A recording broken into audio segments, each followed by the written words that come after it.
Welcome to Disruption Now, our special segment, Disruptors and Innovators. I'm Rob Richardson. Pleasure to have you on this show. We are honored to have Kirk Perry, who is the president of Google Brands. But before we get to that, I want to make sure if you are listening to us right now on Apple Podcasts, if you're listening to us on Google Play, please subscribe and also write us a review. That's how more people know about us. That's how more people learn about us. We hope you do that. You can also go to disruptionnow.com.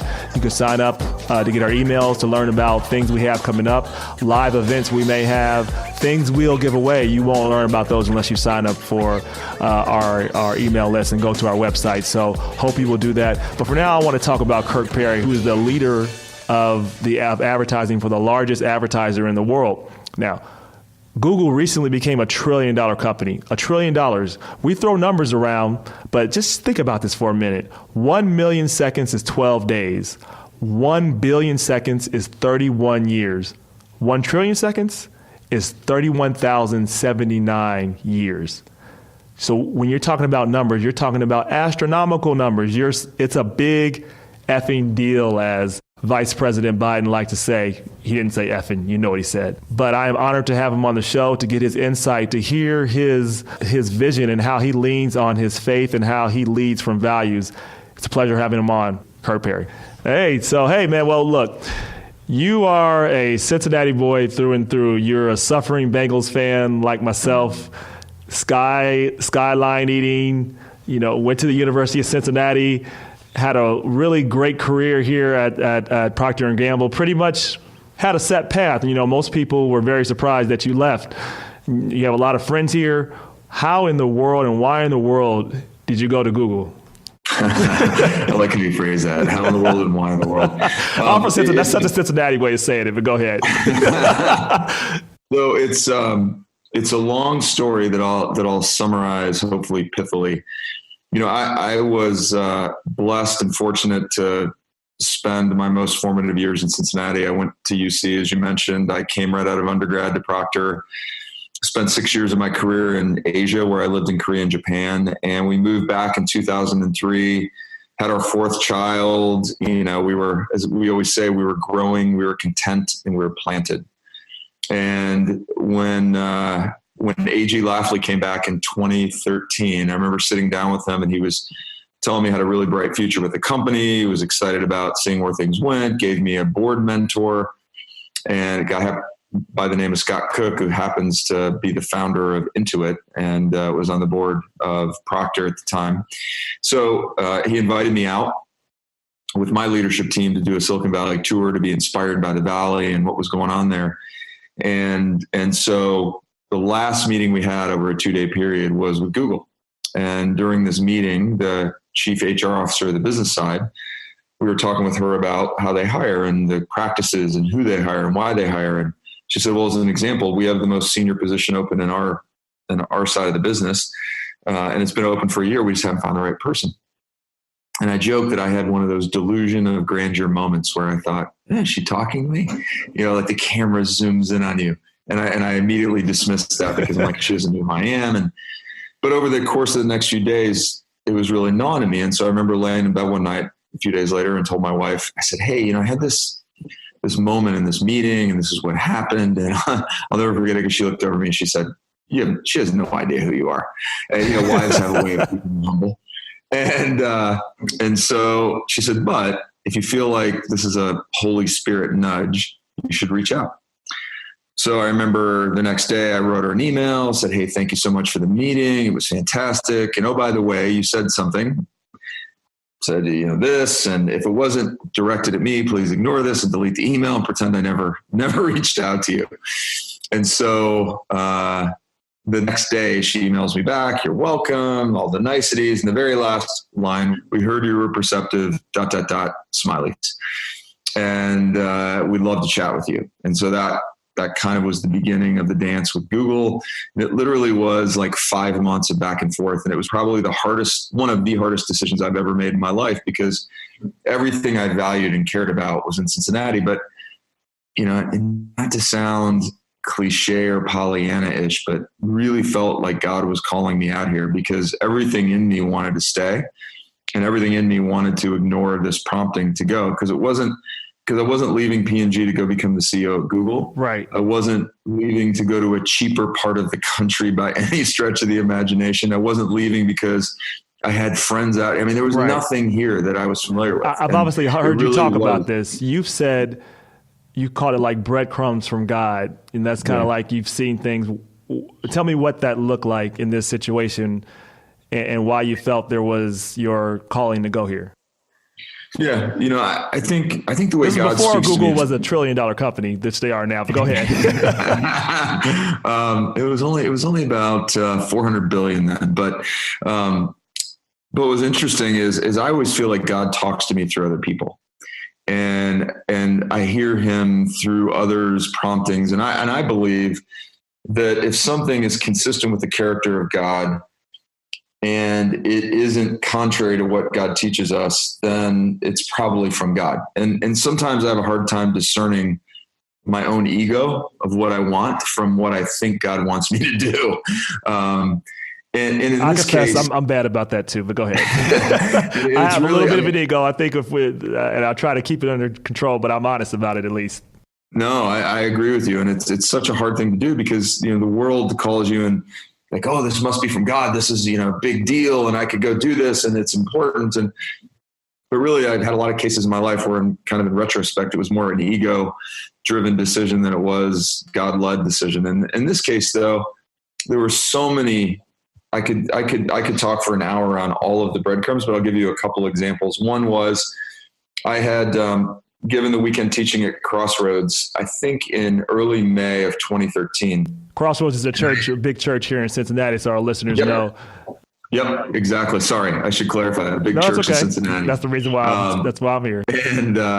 And so over the 2 months that I've been talking with Google, I thought, God, because I really felt this push, like other stories leading up to that, of God telling me, hey, this was a place I want you to go. But in this case, I said, you know what? I'm really going to test these guys because I don't think God really wants me to go. So I reached out to, at this point, the chief HR officer for the company was involved in the recruiting process, as was the woman I mentioned earlier. So I said, hey, I've been thinking about this and I just want you guys to see who I really am all the time. And this is an example of that. I gave this message at this big church in Cincinnati, and I happened to be talking about building people in the context of how I work and how I think and how I operate every day. And I said, if this isn't consistent with the values of Google, then we should probably stop the conversation now because, this is who I am. And I said, I can't leave it at the door every day. So I send it and I hadn't heard back in a couple of days. I'm like, yes, no, we're done. I'm not going to have to go to Google. And then I get a note back. You will love Google. Google will love you. I hope we can make this work. And I was like, like you hear all these stories about Silicon Valley and not being very faithful. And I thought, gosh, showing them faith in a full frontal way, they would be scared. Your goal was to scare them off. And you got the opposite. That was my goal was to show God that this wasn't the place for me. And he showed me otherwise. And so, that was a big one. And then my wife, Jackie, and I were praying about this. And at the time, Crossroads Church that I mentioned was doing this series called Go Forth. And this particular day, the teaching pastor, Chuck Mingo, was doing his sermon on pioneers and settlers. And as he was giving his sermon, he was talking about the fact that some of us are called to be pioneers, where you're blazing a new trail. You're going to places you're not comfortable with, you're not familiar with, you're not sure of. And he was going through all of these characteristics, and I'm sitting there getting goosebumps. And then he says, and some of us are called to be settlers. After the pioneers go in and they get there, that's when we go in. But he said, God has a calling for both in his kingdom. But sometimes being called to be a pioneer is painful. And it's something you don't want to do. And so I remember my wife looking at me and had tears streaming down her cheeks. She goes, I think this may be God telling me I need to be more of a pioneer, through like heaving breaths at church and many, many other things. But the pin in it all was a very close friend of mine named Jim Bechtold, who was a former colleague at P&G. When I was really at the last stages of, do I do this or not? Because I'd gotten a formal offer and I'd called him and I said, Jim, I'm really struggling with this decision. I gave him all the pros and the cons and where I was and how I really didn't want to do it, but I felt God urging me. And he said, Kirk, as you're talking, I have this vision in my head. And he said, the vision is, actually is part vision, but part story. He said, my 16-year-old at the time son and I, his name was David, decided that we were going to go skydive. And he said, most normal people, when they skydive, they tandem jump. He said, we decided we didn't want a tandem jump. We wanted to go solo on our first skydive. Oh wow. Okay. That's one way to do it. Yeah. So that's bold. So he's like, we had to go get certified. You had to learn how to pack your chute. You had to go through training. So that, the day of our skydive, we go up and we're at 10,000 feet and the door of the plane opens and we go to get out. And he said, I'm first. And I've got my arms on the sides and the guy's going, jump. And he said, Kirk, literally, I am so nervous. My knees are shaking and I can't move. I'm frozen because I'm looking down 10,000 feet thinking, what kind of a man takes a 16-year-old son on a solo skydive? And he said, so I then, he had this hand on my shoulder and he said, I look back and it's my son. And he's like, Dad, we've been trained to do this. God's got this. Just got to have faith. So he said, I just felt this peace. He said, I jump out and he said, David jumps out and he said, we're free falling, but it's the most peaceful thing I've ever experienced. I'm looking down at the earth and it's amazing, beautiful thing. And I'm looking across miles and miles and miles. And right. We pull our chute and it slows our descent and we glide to earth and we jump, we land safely. And he said, I just had this unbelievable feeling and rush over me of what faith really is. It's jumping when you're not sure. And it's knowing that God is there for you. Jumping when you're not sure. He said, I see you standing at the door of that plane, Kirk. You're prepared. God has prepared you for this moment and you're nervous because that land you see is not the land you're familiar with. And you're at 12,000 feet and you're, right. but he said, have faith that God has trained you and prepared you for this. And I remember like hanging up and calling my wife and saying, we're going to California. And she started crying. I started crying, but I could give you 50 other examples right. of where God just led us down this path. Well, I want to talk a little more about Google, and then we can maybe get back to that. Sure. Google's mantra is "Don't be evil." Correct? Something along those lines. So, I always when I hear things like that, I wonder how does one do that. Ta-Nehisi Coates, a famous author, mentioned a time from a small place from Pennsylvania, and they were mostly all Christians, and they were all writing to the government to make sure no African Americans moved there. And they premised their letter this way: they said, "We're all Christian-going good people. We just don't want any trouble and want to do well." And he phrased that to say that people don't often have bad intentions, but often in order to do evil, you have to believe you were doing good. I asked this question in a way, how do you make sure that you're not doing evil? Because I'm sure no one goes out and says, today, I want to be evil. Yes. Today, I want to do something bad. How do you actually hold yourself accountable? And how do you build a culture around that? Yeah, that's a great question. I love the way you set that up because it's interesting. When I came from a culture at Proctor where everything is written down, 170 plus years of culture, everything is institutionalized. The PVPs, they called them, the purpose, the values, the principles were codified, behavior expectations, everything was written down. When it came to Google, it's very different. It was the overall premise of don't be evil was the key overriding guiding force of the culture. I thought, oh my gosh, this makes me feel uneasy because I'm used to this very linear written down culture. But what I found was that, it's kind of that notion of there are organizations that are led by rules and there are organizations that are led by principles. And I think Google is very much a principle-led organization that because there's so much trust in the organization that we will do no evil, that it is, instead of it being mandated from on top and inspected, it is self-policed by the depths of the organization, which is a very interesting concept. And like I said, I got there and I was very unsure, like, how does this work? And how does this happen? I have been literally blown away. And I had the senior leadership team of P&G out here, my old peers, came out a couple of years ago and meeting with me and CEO, the CFO. This question came up from David Taylor, who's now the CEO of P&G. And he's like, how does that work? And I said, it's this unbelievable desire to really do well by doing good. And Are there mistakes made in every culture? Absolutely. But there is this overriding It seems belief. to do that. Let me, if I don't interrupt you for a second, it seems to do that. There must be something that the leadership does to extend some level of trust that is unusual. Sure. Let me give you a couple of examples where that happens. So my first week with the company, I got a letter, from Eric Schmidt, who then was our executive chairman. So I open it up and it was addressed to Google-all, and it was my board notes. And I was like, I started reading it. I'm like, oh my God, this is his presentation to the board of directors. I think he made a mistake. He sent it to everyone in the organization. This has to be a mistake. And I asked my HR leader, I said, hey, should we let him know? And she goes, no. We send it out every quarter. And at the very top, it says, do not forward, do not be evil. This is for internal purposes only. It literally said that at the top of the note. And it was Eric's notes to the board. When I was at Proctor, I was on the operations committee for the company. I was one of the top 25 officers. I never saw the notes to the board. Wow. And I was one of the 25 insiders of the company. And that was an example of how much trust the company puts in individuals. There is also, so much freedom to push boundaries. And so the example I'll give you is, as a Christian leader, we have a very visible Christian community within Google, as do the gay community. They call themselves the Gaglers, and the Jewish community, they call themselves the Juglers. The greatest names ever. But there is a very visible, open ability to be who you are at work. And that is not always the case. And so I believe by having very top-down examples of trust and very bottom-up examples of allowing people to be who they are.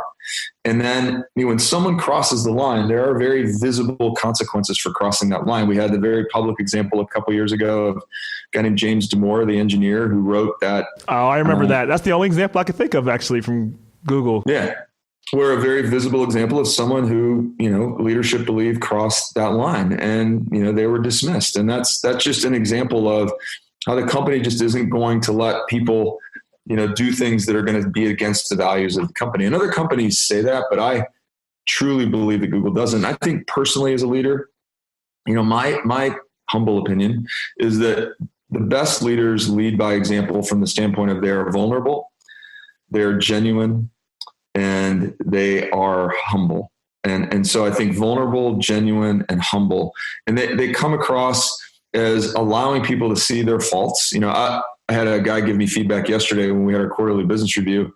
They said, man, I love how you took ownership right from the beginning of, hey, this isn't where we needed to be.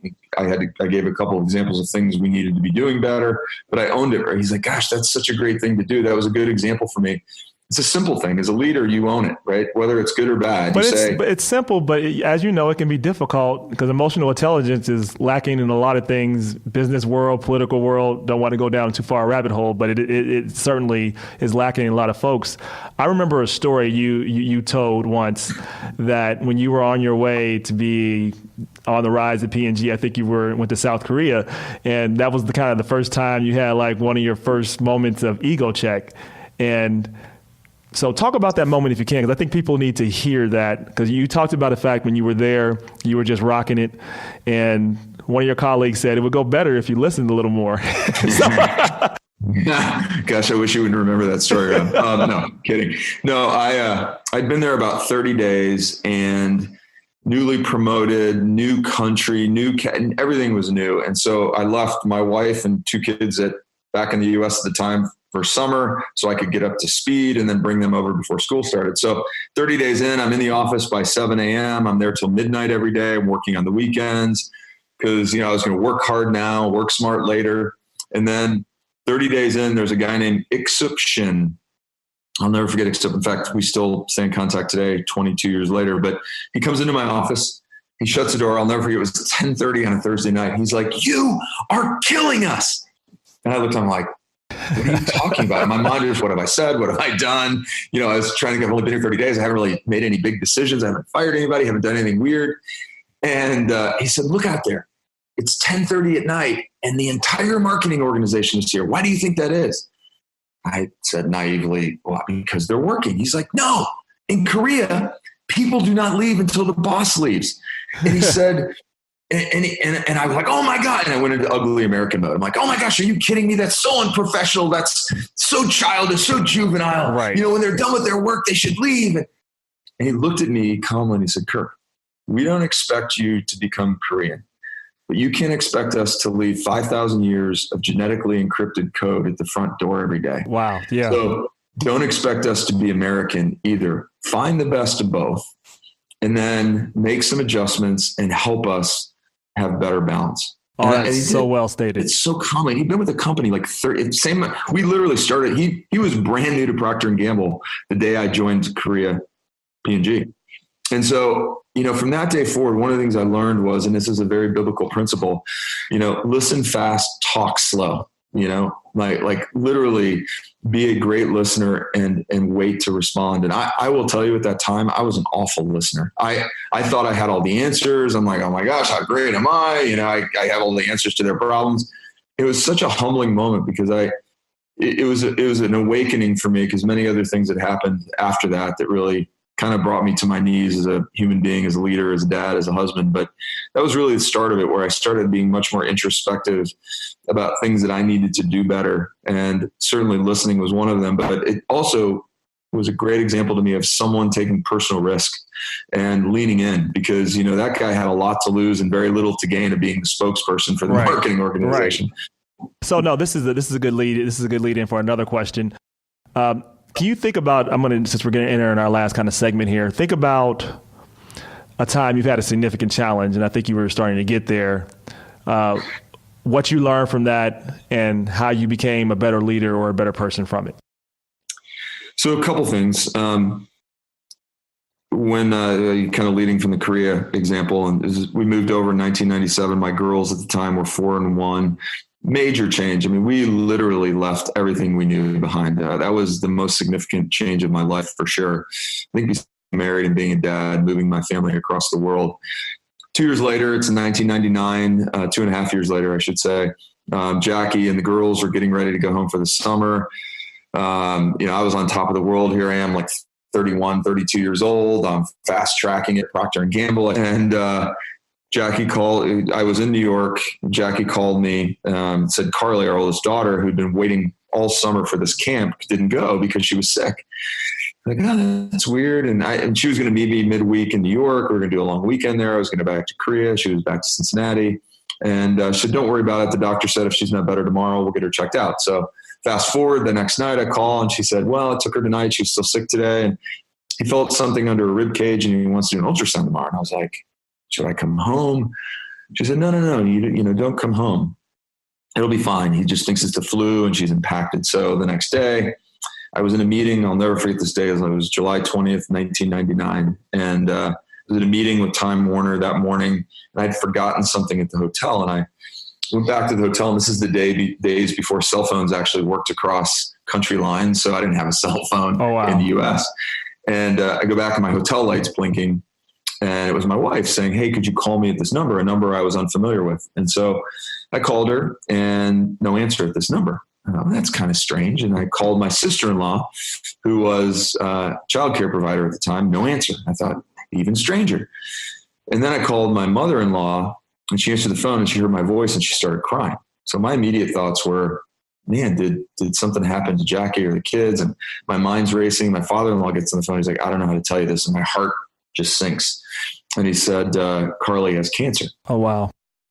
I was like, what? And again, it just didn't compute. I mean, I'm in New York. I'm away from, I can't even tell you all the craziness that happened. But I make it back to Cincinnati and I walked in and they waited to operate on her. She had cancer on one of her kidneys. They thought she might have it on the other. We're going to have to do tissue matches. And it was nuts. So she ends up having surgery the next day. Her kidney was removed. 3 weeks later, she starts chemo. A week after that, I come home from work. And at the time, we're living in Korea. So I didn't move because we were supposed to move to Japan as soon as we went back that fall. Right. Had to move some stuff to Japan, some stuff back home. 3 weeks later, we start chemo. She goes into this tailspin where she's having these severe pains. Rush her back to the hospital after a week of being up 24/7. We end up finding she has a blockage in one of her colon, and they had to rush her down to surgery. And so Jackie and I are waiting in Children's Hospital waiting room in Cincinnati. Saturday, beautiful afternoon. The University of Cincinnati football team is playing. We're the only ones there. It's supposed to be a 5.5 hour surgery.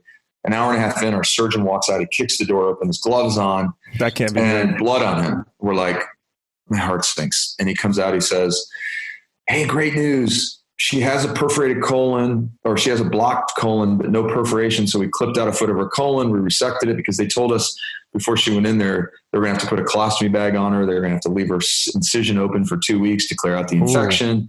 None of that had to happen. So he said, this is the best news possible. She'll be recovered in about an hour. You can go in and see her.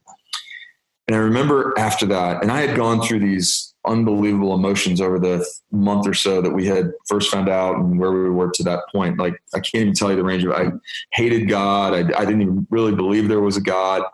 I was worried sick that my daughter wasn't going to make it. And I can't imagine that pain that you must have felt, like you're helpless, because you are. I mean, you are. It is honestly, Rob. I mean, I grew up blue collar, poor kid. And I always felt like if I pulled myself up by my bootstraps, I would make it. I could control things. And what I learned in that moment, in that period, there's nothing I could really control.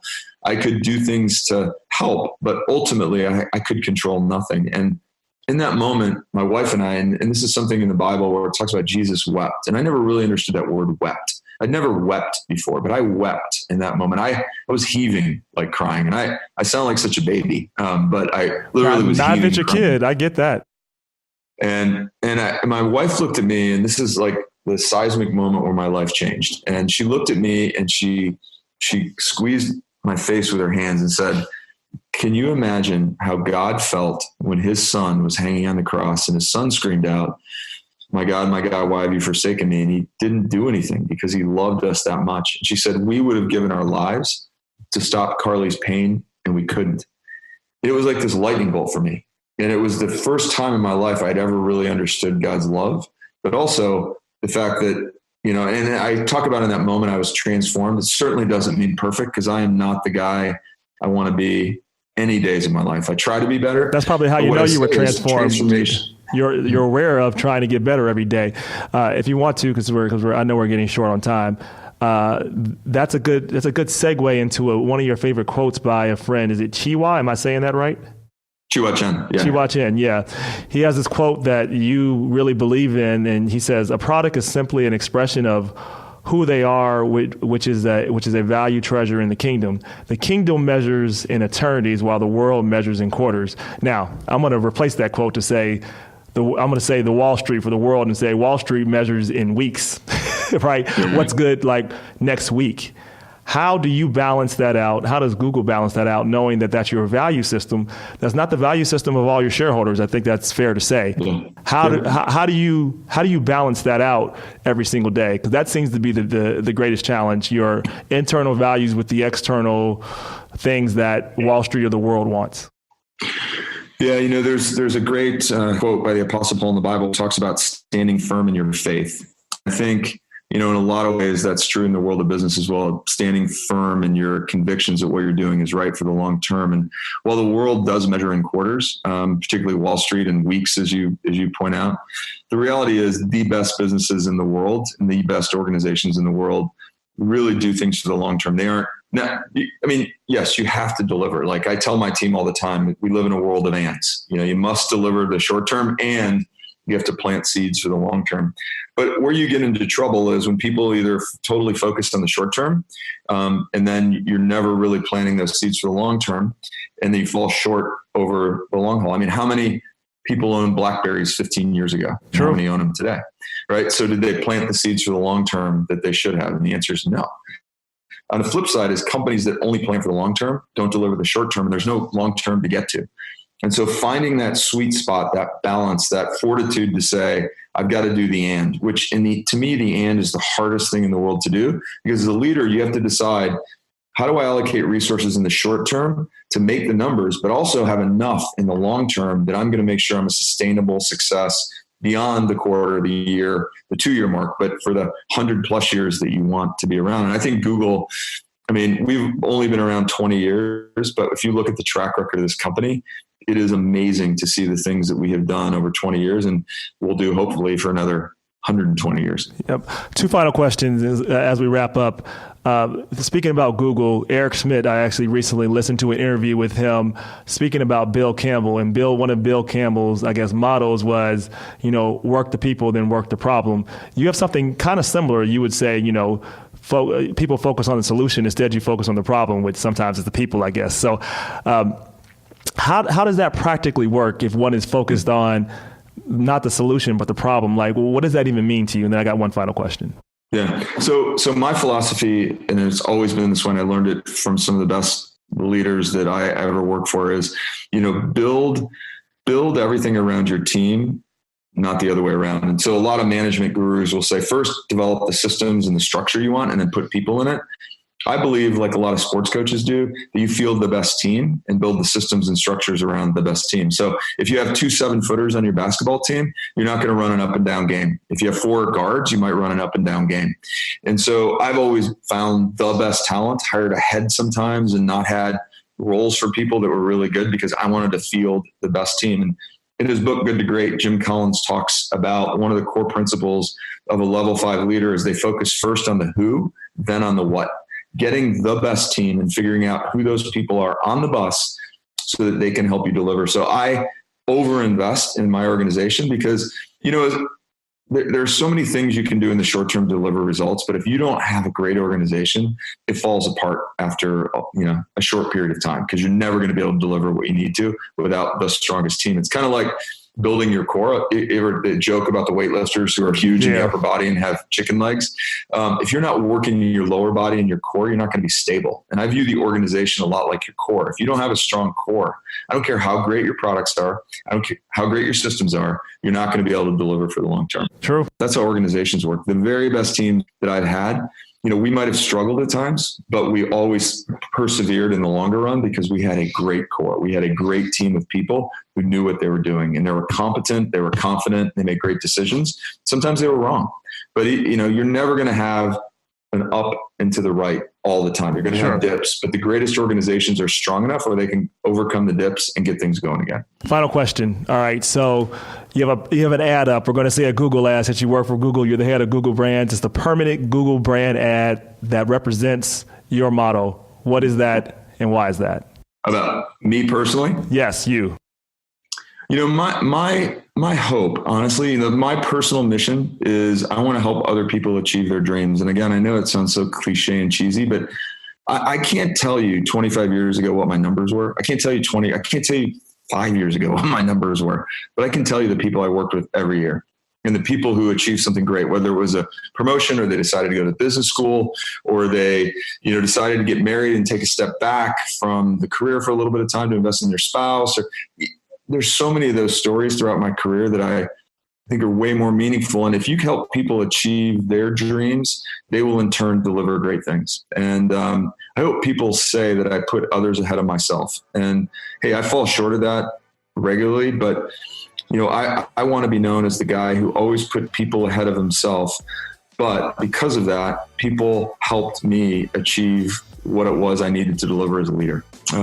That's my simple, kind of tombstone inscription that I'll see one day. That when I pass away, I hope people that I worked with 25 years ago come and say, "Man, tell my kids stories about something that I enabled them to do," because that to me is the greatest legacy. Not what my numbers were, which are important, but really the kind of people you developed and the kind of people that you leave behind.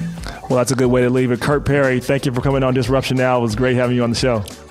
Thank you, Rob. We'll talk soon. See you soon.